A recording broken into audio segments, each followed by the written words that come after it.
Hi everyone, it's me again, and Squish Gang is present.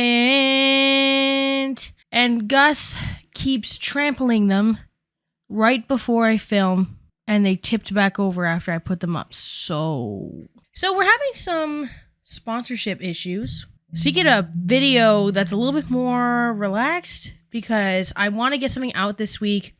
I want to talk about this, but I didn't have time to make another like super long, heavy hitting kind of video on this thing. So we're just gonna have like a bit of a girls chat, girls non-gender exclusive, everyone involved, a Squish Gang meeting perhaps. But yeah, so we're gonna talk about the influx of flack towards those who support James Charles from drama channels such as Nick Snyder, Dustin Daly, Peter Mon, Paige Christie's not a drama channel anymore, but she's definitely on this. Adam McIntyre, etc. And just kind of, I'm playing with a hair clip, sorry. Just the general kind of environment with drama channels and stuff like that. But first, links to socials, sources, ways to support the channel, including Amazon wishlist, Patreon, and YouTube members down below, along with a link to any of my social medias, anything you need to know, affiliate links, that kind of stuff. I still have affiliate links with Gerard Cosmetics. There's something going on with Jen Gerard. I don't know what it is. So I'm going to leave everything there until I figure it out. But right now I'm working in an unpaid internship full time. So my touching grass is on maximum capacity right now. So I just keep checking. But then I'm missing the context of like every single thing. So that is, if anyone's asking, if anyone knows and is asking, that's why. Also, I'm still going to use the products that I have because why would I not use the products I have? I still like the powder, even if I shouldn't get it again. I don't know what's happening. Just wanted to address that really quick. 2 parts of the video. We're just going to talk about the social climate in social media circles and how the parameters and how that aligns with kind of just the general class differences and discrepancies. And then the drama channel Brigade against James Charles will be the second part, talking about what the accountability is, how it frames in the parameters that I mentioned in part 1, and kind of just my feelings on all of it. But yeah, let's get right into it. Recently, I've come across more content than ever that reflects on how James Charles kind of hasn't changed at all and has been able to get away with like literally exchanging photos and talking to minors that he admitted to on video. If James is trying to come for me, here's a clip of him admitting it right now. But he isn't aware of what's going on. Within the past couple of weeks, 2 different people, both under the age of 18, have recently come forward saying that they had inappropriate messages with me on social media. One of them being from last year and one of them being from more recent. In both of these cases, I added these people on Snapchat, asked how old they were right away, was told that they were 18, believed them, engaged in a flirty conversation, and then later on found out that they were actually 16. Upon finding out, I was immediately embarrassed and blocked both people. Later on, when I saw them making videos about it and those videos going viral, my immediate reaction, completely honestly, was to be really, really upset. I wanted to get on camera and film another No More Lies video where I gather all my receipts and all my screenshots and try to tell my side of the story and then just move on from the situation. And now, looking back, that was so stupid because as I did more research on these topics and self-reflected, I realized that the receipts and the screenshots and the specific details of the interaction really don't matter because I fucked up. And I needed to take accountability for my actions and most importantly, apologize to the people that were affected by them. These conversations should have never happened, point blank period. There's no excuse for it, there's no ifs, ands, or buts, and I take full responsibility for that. James Charles admits to exchanging explicit messages and pictures with at least 2 minors. So this is something, this phenomenon that I'm going to just kind of describe, kind of comes in waves, whether a creator is canceled at the time or not. A lot of people are asking how James has been able to constantly dodge such serious allegations despite the fact that people are continuously bringing them up. This video is essentially just going to be me kind of listing some theories I have based on my, I guess, technically expert opinion. Because the thing is, there's not really like rhetorician is not really a job anymore. I guess there's like media, what's the word in English? Analytics. I just have the degree, so yeah. I'm actually trying to get a PhD in looking and addressing the media literacy gap, especially specifically with online discourse in Gen X and Boomers. But that's proving to become a problem for whatever reason because of the programs that are around in Canada. Nobody wants to really look at new media as much. And I didn't do a lot of classic literature stuff in my undergrad because I thought it was boring. So anywho, I don't know what expert means, so let's just cosplay. So first we got to talk about kind of the social structure and hierarchy of just general like class that comes into play with these types of things, and how this plays into a big part of the ability to evade these things. So Michel Foucault talks about this kind of concept a lot in his works. I'm not going to pull out the book and read because I would need to reread a few chapters of the book. And frankly, I'm too tired. But there's a general kind of concept that he describes that essentially people at the top are able to create the systems in which they are disciplined and in which people view them as in contrast to that discipline. And that there are essentially hierarchical paradigms. To put that into people words, once you reach a certain level of power, status, wealth, notoriety, if you're the first to do something, you can decide the reality around you. That's why you have people like Elon Musk that can just say super stupid things, do a lot of shady stuff, or Bezos as well. And then there's still going to be like Sigma grind set TikToks made about them. There's still going to be people who will purchase their product, who will push their product, who will advertise for them, who will ride for them, because there's a certain point that they become untouchable. This is kind of a common sense thing a lot of people know, but then when it comes into social media, it becomes a little bit more clouded and complicated because your product is your personality. So then there is this concept of sort of searching for an out via this sort of cancel culture narrative that exists in these social hierarchical paradigms. To explain that is cancel culture.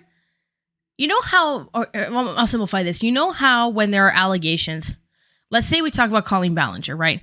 And then there was like Becky and Oliver and Adam McIntyre that were like, Colleen mistreated me, or members of Colleen's family mistreated me, etc., right? And the weenies and all the inappropriateness. And then Johnny comes out and goes, oh, it was me, but worse. It was Josh, da da da. And how a lot of people are saying that this kind of clouds the allegations towards Colleen because of somebody messing with it. This is the same sort of concept. Cancel culture has been coined to a mishandling of issues and allegations, despite the fact that its tie is to actually based on the deconstruction of those hierarchical paradigms. And because too many people have fumbled the bag, for just simple terms, people now use this as an out to associate it with something stupid. And it's so strange because I actually wrote these notes in a lecture when I was bored because I do the internship. I also have school at night. Yeah. So we had a guest speaker and we had to write questions to them, right? And I kind of like baited them because I knew they were going to be old. And this person contributed to like the curriculums that we work with in schools and stuff. And I kind of said, how do you address media gaps from older to younger generations and when you're teaching the kids? She kind of just said, the curriculum's perfect. Just teach them properly. That's it. Which I was just like, oh my God. This ended up derailing the whole class, as most things I do tend to do, unfortunately. I don't mean for this to happen. I think it's just because my educational background and my work background are so vastly different than my peers. Most of my peers, for context, are educators or they did their education in like classical literature, like a typical English literature degree. You're reading Shakespeare, you're reading Chaucer, you're reading Oscar Wilde, you're reading some modern contemporary. That means up to like 1990 or 80, I can't remember, stuff like that. So you're reading a lot of text, and they like a lot of undergrads are at 20-ish. You're reading a lot of stuff from fully outside of your experiences, from your perceptions, from the time in which you were alive. I read modern, postmodern, or a lot of other things of rhetoric texts and philosophy texts. So I had a lot of stuff that was written in 2020, research paper style kind of analytical articles on the world around you, right? The way that I perceive things is a lot different than my peers, and this has been both an asset and a drawback. Drawback, as I mentioned before, with the PhD stuff. I was pushing back on this concept that there is a general disrespect into the intellectual capacity of like youth and the way that they perceive the world around them. I'm seeing a ton of TikToks, for example, of teachers, specifically in the United States, complaining about how the kids are not performing at level, but they're putting way too much responsibility on the children that are not educated at level. And this comes from somebody who works as a teacher, okay? Like, I can't stress enough that, like, I'm revealing as little as possible because I just, for safety purposes, I know the reality too. Okay? Like, I know. Because I feel like you can't even attempt to criticize just the direction that which these people are positioning themselves if you haven't lived their exact experience, despite the fact that I don't actually think that's really necessary. Now we move back to the internet stuff. There's that same responsibility with the narrative with James Charles that he's also using it as an out. And I didn't even put this in the bullet points I had, but if you look back to the Cosmopolitan article, which I have a video on, I'll link down below, they blame the minors, or they're now adults, but they're like fresh adults, like 18, 19 years old. They blame them for not wanting to go into the interview because they wanted like money or something. Because the framing of it was quite obvious. I have a strong inclination that the author of the Cosmopolitan article came forward, like it was not necessarily hidden, the perception that the article was going to be in. And what I always say is that I will never blame a victim for wanting something good out of it. Like, if you're going to comment in an article that puts you in line with your abuser, I think you should get paid. I really hate the discourse around that. It should just only be bad? Because we know the culture around it.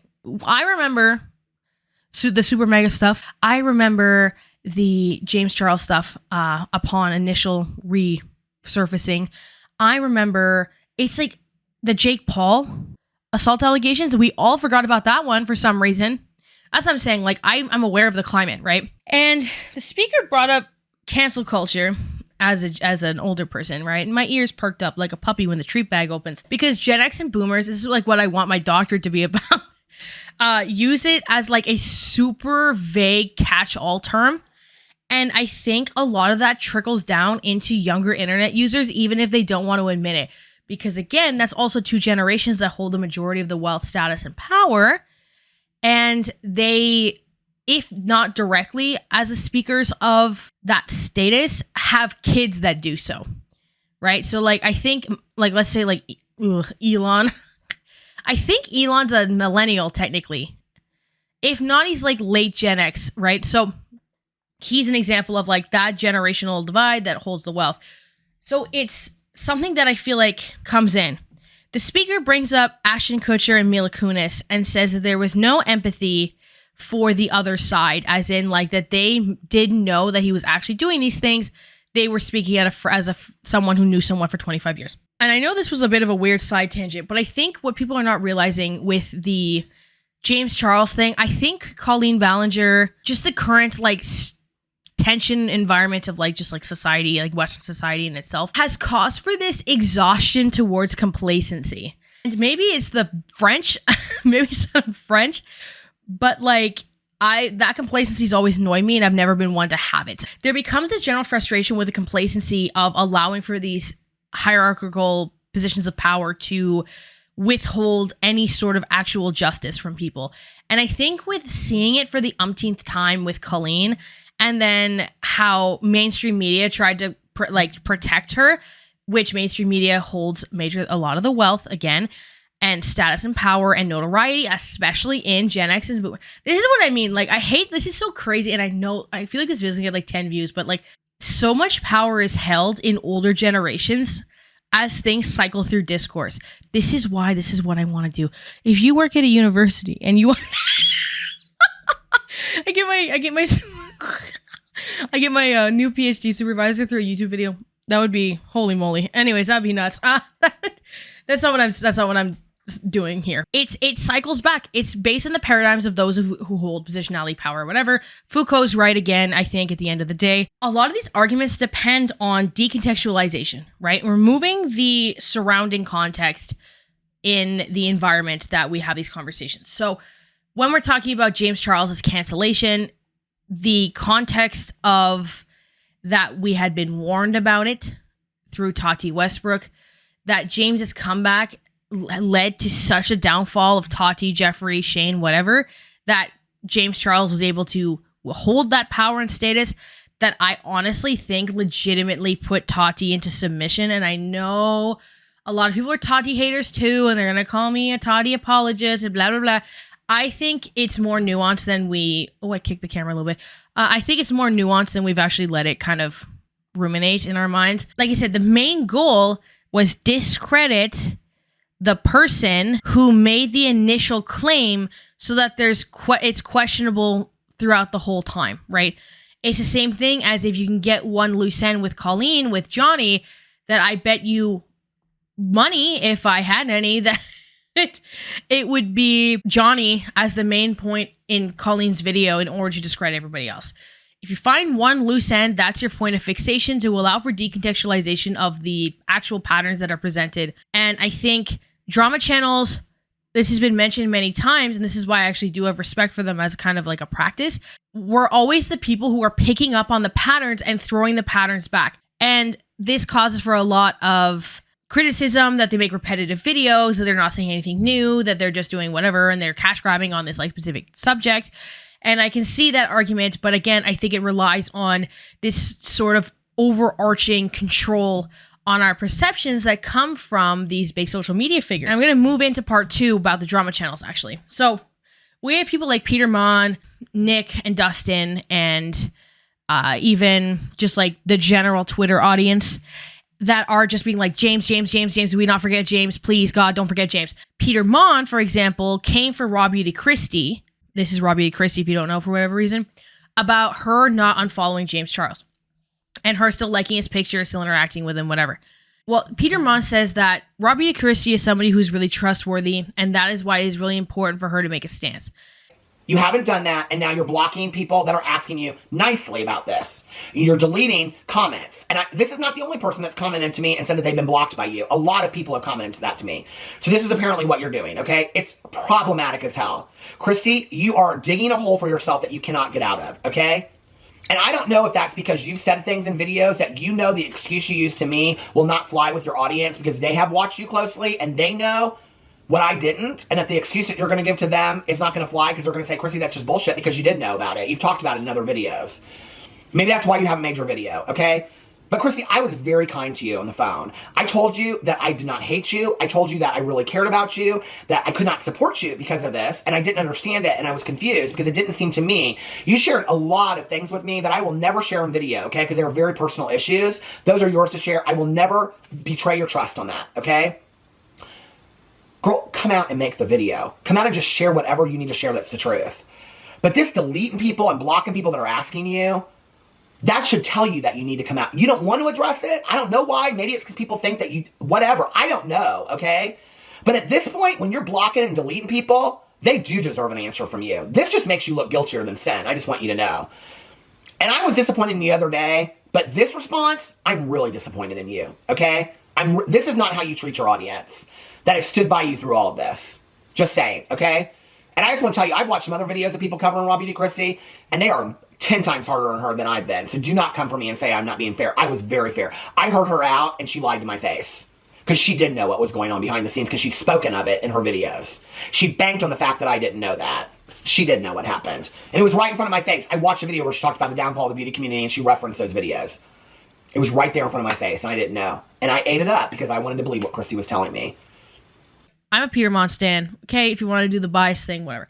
But I think he's either oversimplified or negated this fact that is relevant. Christy, people like Christy allow for that out. Christy, how James wrote off of Tati being like trustworthy and non-problematic before, and then was able to, when she had her slip, capitalize off of that and move forward. Christy is sort of like the new Tati Westbrook, right? Just makes makeup videos, doesn't do the whole brand trip thing all the time, isn't always collabing with a bunch of other beauty influencers, isn't doing the drama, isn't doing the whatever. Because of that, people are kind of coming for her now because they're seeing that out is possible. And then you get people like Jeffree Star who harmed the cause, because in the same way that Christie's goodness, for lack of a better term, allows James to attach to something and be like, well, look, I have someone, non-problematic supporting me. Jeffree's evil, evil allows for James something to hook onto in regard to someone who's criticizing him. Because let's not forget a certain little Variety article, which the screenshot is on the screen right now as I'm saying this. Jeffrey is not new to the allegation game here. So I just want people to kind of consider that, like, the context and the patterns and everything. And I think Colleen presented a breaking point, and that's how we're here. I don't think it's something as simple as, like, drama channels money grabbing, not having a lot in the news, like in like the internet news. They need something to kind of go off of. I think it's genuinely a process of there's a tiredness and there's a tension. There's a bigger class tension in the world. Is kind of pushing people to pay attention on social media. This is bringing us to this sort of position that we're in now. And I think drama channels, one, don't have an audience that cares for them to put it into words like this, may not themselves have the words like this, and also just don't make content like this. That's why I exist as a sort of like very specific niche in the middle, and it's why I actually don't think I'll ever be as popular as these people, is because I'm trying to bring the wider context of just patterns of the world around you that lead to this position. I just think with that, I'm going to end the video. Just quick little chit chat type deal. Yep, for real. Quick, it's like 20 minutes. Anyways, links, sources, ways to support the channel, along including Amazon wishlist, Patreon, YouTube members, the whole 9, all down below, as well as any affiliate links, which unlike the beauty influencers, I have literally super clearly marked. Like, it should be in bold with like stars or it's italics or it's like very obvious where they start. That's all down below. And an email if you want to suggest content or anything like that. I'll see you when I see you. Have an amazing day. Bye. Okay, here's my impression of Five Nights at Freddy's.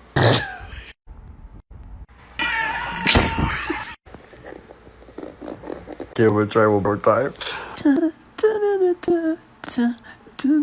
Wait, that's the sound of a washing machine. Okay, this one's dedicated to Chica.